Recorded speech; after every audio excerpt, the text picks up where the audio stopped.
Bismillahirrahmanirrahim. Assalamualaikum warahmatullahi wabarakatuh. Perkenalkan, nama saya Raudatul Jannah. Saya dari program studi komunikasi penyiaran Islam jurusan dakwah dan komunikasi Islam Sekolah Tinggi Agama Islam Negeri Stain Bengkalis. Saya membuat video ceramah ini untuk memenuhi tugas mata kuliah retorika dan strategi dakwah yang dibimbing oleh Bapak Jarir MAG. Alhamdulillahirabbil alamin. Assalatu wassalamu ala asrofil anbiya'i wal mursalin wa ala alihi wa sahbihi rasulillahi ajmain. Amma ba'du. Yang pertama-tama, yang paling utama, marilah kita limpahkan puji dan syukur kita kehadirat Allah Subhanahu wa taala, karena dengan limpahan karunia-Nya kita bisa berkumpul bersama-sama di sini. Yang kedua kalinya, selawat beriringkan salam tidak lupa kita hadiahkan buat junjungan alam Nabi besar Muhammad SAW dengan ucapan Allahumma salli ala Sayyidina Muhammad wa ala alihi Sayyidina Muhammad. Sebelum saya memulai ceramah pada hari ini dengan judul berbakti kepada kedua orang tua dan guru, saya akan bercerita tentang salah satu sahabat Nabi Muhammad SAW dengan judul Surga bagi Uwais Al-Qarni. Al-Kisah, seorang sahabat Rasulullah SAW yang bernama Uwais Al-Qarni meninggal dunia. Banyak sekali orang berebutan ingin memandikannya. Anehnya, pada saat dia akan dimandikan dan ketika dibawa ke tempat pembaringan untuk dikafani, di sana sudah ada orang-orang yang sudah menunggu untuk mengkafaninya. Bahkan ketika orang hendak pergi menggali kuburnya, ternyata di sana pun sudah ada orang-orang yang menggali kuburnya hingga selesai. Ketika jenazah dibawa ke perkuburan, banyak pula orang yang berebutan untuk mengusungnya. Meninggalnya Uwais Al-Qarni ini telah menggemparkan masyarakat kota Yaman. Banyak terjadi hal-hal yang amat mengherankan. Banyak orang yang tak kenal berdatangan untuk mengurus jenazah dan pemakamannya. Padahal Uwais Al-Qarni ini adalah seorang yang fakir miskin dan tidak dihiraukan orang.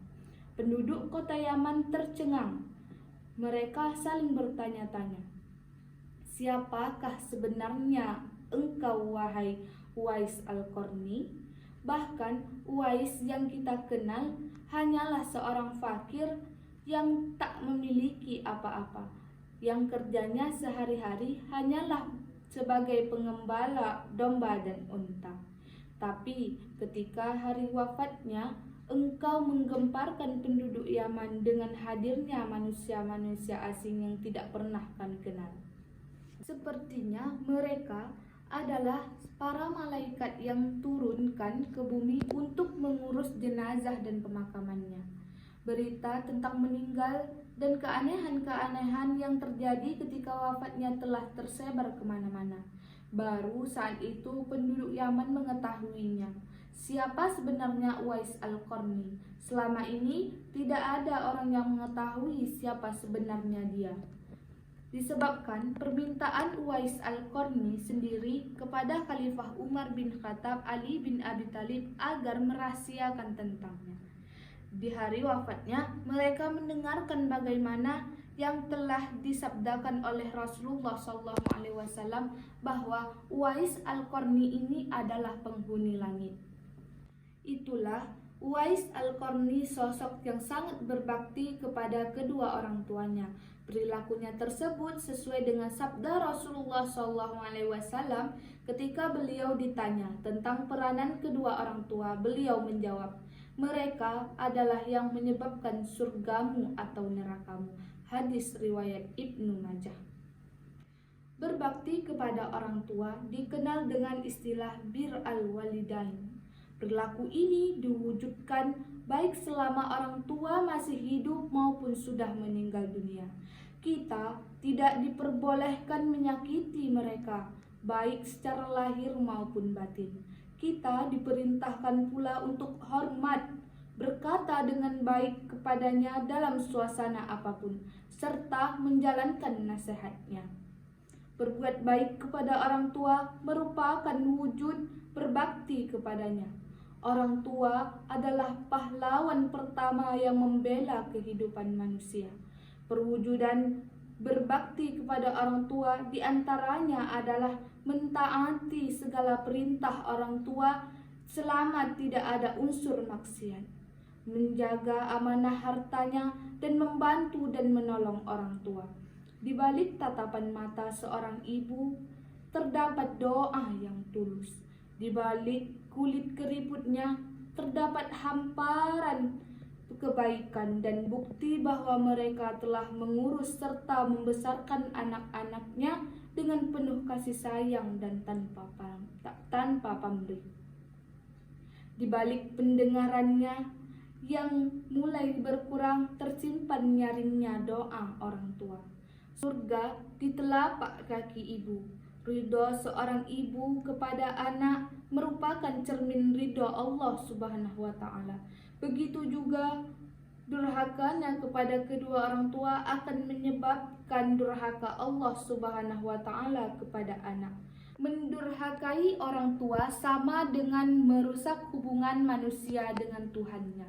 Dalam sejarah terdapat bukti bahwa tak seorang pun bisa menuai bahagia apabila durhaka kepada kedua orang tua.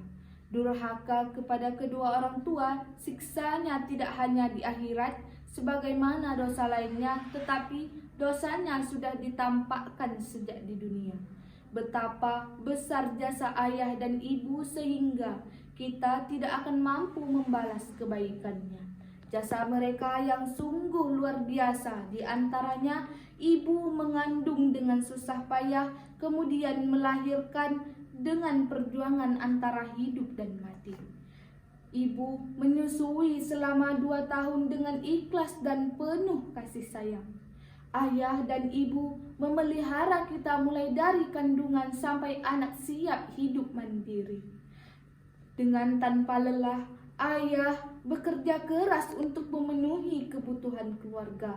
Ayah dan ibu selalu mendidik, memberi bekal untuk pendidikan anaknya, serta ayah dan ibu memberikan kasih sayangnya dengan ikhlas tanpa meminta balasan dari anaknya. Besarnya jasa orang tua mendorong kita untuk berbuat baik kepada keduanya.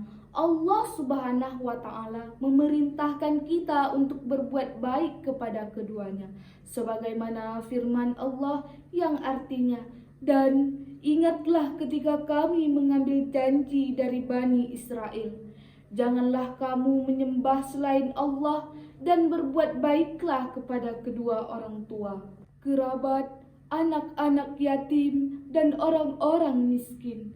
Dan bertutur katalah yang baik kepada manusia, laksanakanlah sholat dan tunaikanlah zakat. Tetapi kemudian kamu berpaling atau mengingkari, kecuali sebagian kecil dari kamu, dan kamu masih menjadi pembangkang." Quran Surah Al-Baqarah ayat 2. Ayat ini menegaskan bahwa kita harus berbuat baik kepada kedua orang tua.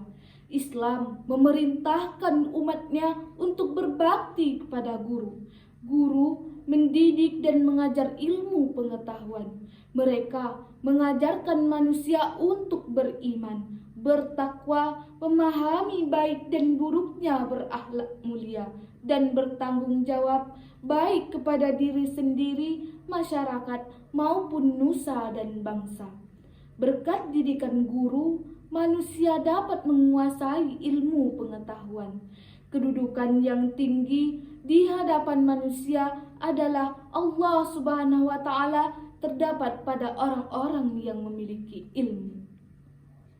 Dalam hal ini, Allah Subhanahu wa Ta'ala yang artinya Allah akan meninggikan orang-orang yang beriman di antara kamu dan orang-orang yang berilmu pengetahuannya beberapa derajat.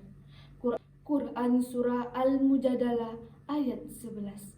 Perwujudan berbakti kepada kedua orang tua dan guru dapat dilakukan dengan beberapa cara, di antaranya sebagai berikut.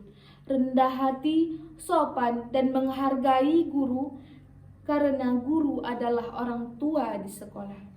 mengucapkan salam apabila bertemu dengannya, memperhatikan dan mendengarkan baik di dalam maupun dan di luar kelas, melaksanakan serta mematuhi perintahnya dan nasihatnya dengan ikhlas. Sebelum saya mengakhiri ceramah ini, izinkan saya menyampaikan beberapa pantun. Jalan-jalan ke kota tua, jangan lupa beli buah naga. Jangan kalian lawan orang tua jika ingin masuk surga. Indah suara ayam berkisar, hinggap ia di atas pagar. Kasih ibu dan bapak sangatlah besar, berjuang demi anak yang tegar. Makan bakso pakai garpu, jangan lupa ditambah mentega. Patuhlah kalian kepada orang tua dan guru supaya mudah masuk surga. Wabillahi taufiq wal hidayah waridha wal inayah. Wassalamualaikum warahmatullahi wabarakatuh.